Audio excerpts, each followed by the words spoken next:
जन्नत की पुकार में आपका स्वागत है। संसद में गूंजी रामलीला की विरासत, लोकसभा अध्यक्ष ओम बिरला का बड़ा संदेश। देश की संसद में भारतीय संस्कृति और सनातन परंपरा की गूंज सुनाई दी। संसद भवन में आयोजित एक विशेष कार्यक्रम में लोकसभा अध्यक्ष ओम बिरला ने देश भर की रामलीला समितियों के प्रतिनिधियों को संबोधित किया। उन्होंने कहा कि रामलीला केवल धार्मिक आयोजन नहीं बल्कि भारतीय संस्कृति, नैतिक मूल्यों, सामाजिक समरसता और राष्ट्रभक्ति की जीवंत परंपरा है, जिसे आने वाली पीढ़ियों तक पहुंचाना हम सभी की जिम्मेदारी है। इस अवसर पर चांदनी चौक से सांसद प्रवीण खंडेलवाल, अर्जुन कुमार सहित कई प्रमुख प्रतिनिधि भी मौजूद रहे। आइए सुनते हैं लोकसभा अध्यक्ष ओम बिरला ने क्या कुछ कहा। देश की 140 करोड़ लोगों की आस्था का ये लोकतंत्र का मंदिर, जहां पर लोगों की कठिनाइयां, चुनौतियां और उसके साथ उनकी आकांक्षाएं पूरी हो, इसके लिए देश के अलग अलग राज्यों से आए प्रतिनिधि अपने क्षेत्र की, अपने राज्य की, देश की समस्याएं, कठिनाइयां, चुनौतियां, नीतियां, कानून बनाने के साथ जन कल्याण और समाज के अंतिम व्यक्ति के जीवन में परिवर्तन हो, इसके सार्थक प्रयास करते हैं। उस लोकतंत्र के मंदिर संसद में मैं आप सबका हार्दिक अभिनंदन करता हूं, स्वागत करता हूं।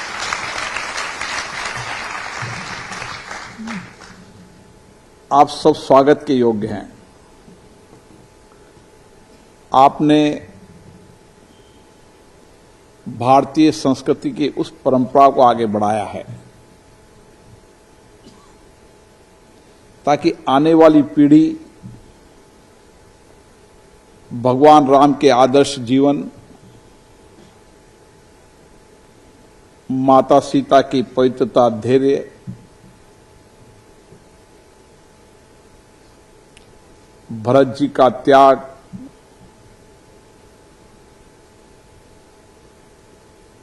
लक्ष्मण जी की सेवा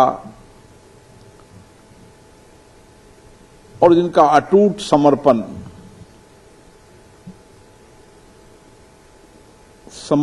त्याग और सेवा की मूर्ति हनुमान जी, इनके कई अलग अलग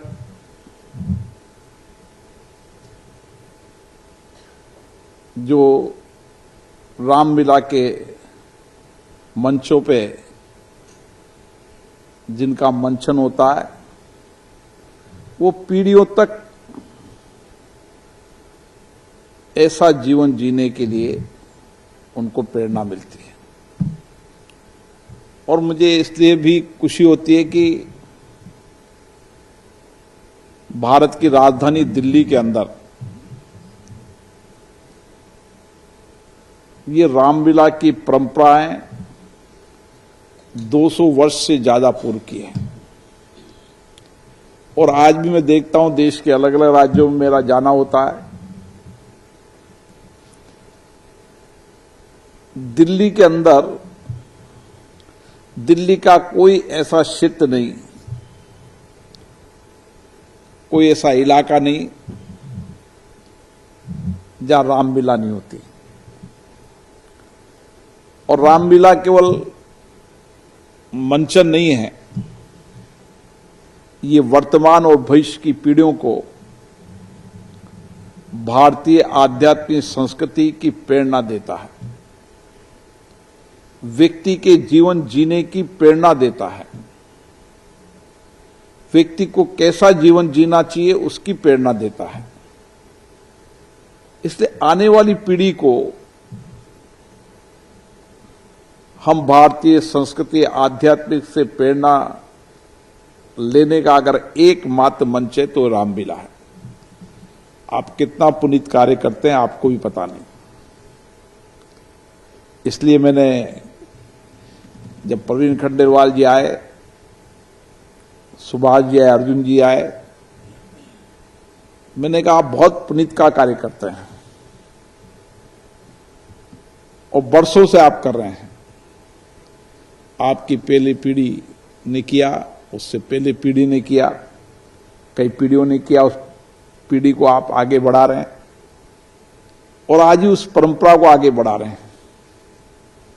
और इसलिए आप अभिनंदन के पात्र हैं, स्वागत के पात्र हैं कि आप समाज के अंदर एक ऐसा समाज जो हमारी सबकी कल्पना में है।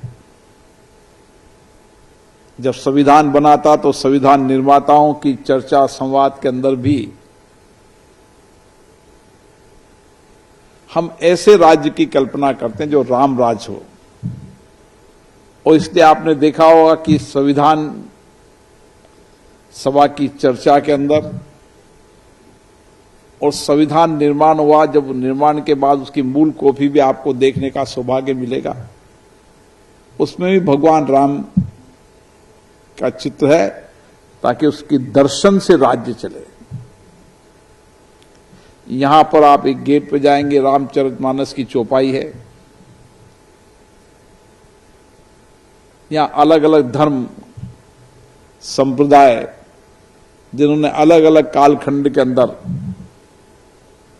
भारत की आध्यात्मिक संस्कृति पुनर्जागरण से मानव जीवन दर्शन दिया, मानव जीवन का संदेश दिया, वो हम सबकी प्रेरणा है। हम आने वाली पीढ़ी को कैसा बनाना चाहते हैं कि भौतिक संसाधनों से कभी भी व्यक्ति संतुष्ट नहीं हो सकता। भौतिक संसाधनों से व्यक्ति कभी भी अपने जीवन में अवसाद कोई लेकर आएगा। अगर आज के जीवन को धैर्य शांति से जीना है तो मैं आध्यात्मिक धार्मिक सांस्कृतिक पुनर्जागरण करना ही होगा। और मैं कलकत्ता में था। कलकत्ता में कितने महापुरुष हुए जिन्होंने अलग अलग कालखंड के अंदर आध्यात्मिक संस्कृति पुनर्जागरण के लिए देश और दुनिया के अंदर जिनका संदेश आज भी मार्गदर्शन करता है। लेकिन उस पीढ़ी को इस बात को आगे ले जाने की आवश्यकता थी। ये काम आप दिल्ली में कर रहे हैं। जब आने वाली पीढ़ी, आने वाला नौजवान कुछ रामलीला में आता है, कुछ देर रुके, कुछ क्षण रुके, उस रामलीला के मंचन को देखता है तो उसके जीवन को भी प्रेरणा मिलती है। जीवन आदर्श होना चाहिए, जीवन में करुणा होनी चाहिए, संवेदना होनी चाहिए, त्याग होना चाहिए। अगर भगवान राम को 14 वर्ष का वनवास नहीं मिलता तो वो भी एक अयोध्या के राजा रह जाते।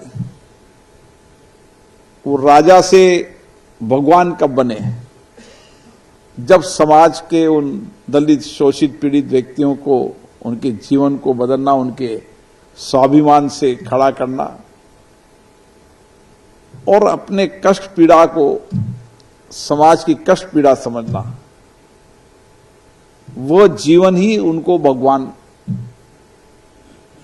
भगवान बनाया। और इसीलिए इस यात्रा को आने वाली पीढ़ी को समझने की आवश्यकता है। और इसलिए आप ये काम करते हैं कि आने वाली पीढ़ी एक आदर्श जीवन जिए, जिस पीढ़ी में आदर्श जीवन भी हो, समर्पण भी हो, सेवा भी हो, त्याग भी हो, करुणा भी हो। और इस पीढ़ी को आप की प्रेरणा के लिए रामलीला करते हैं, इसलिए आप धन्यवाद के पात्र हैं। मैं आपका संसद भवन में स्वागत करता हूं, क्योंकि संसद भवन के अंदर भी लोक कल्याण और जन कल्याण का काम होता है। और आप लोक कल्याण जन कल्याण के साथ आध्यात्मिक धर्म और संस्कृति के संस्कृति दूत हो, इसके लिए आप सभी अभिवादन के पात्र हो। आप सबको बहुत बहुत धन्यवाद। अगर आपने हमारा अभी तक चैनल सब्सक्राइब नहीं किया है तो कृपया चैनल सब्सक्राइब कर लें लाइक करें, शेयर करें, कमेंट करें। तो मिलते हैं फिर किसी और खबरों के साथ। नमस्कार।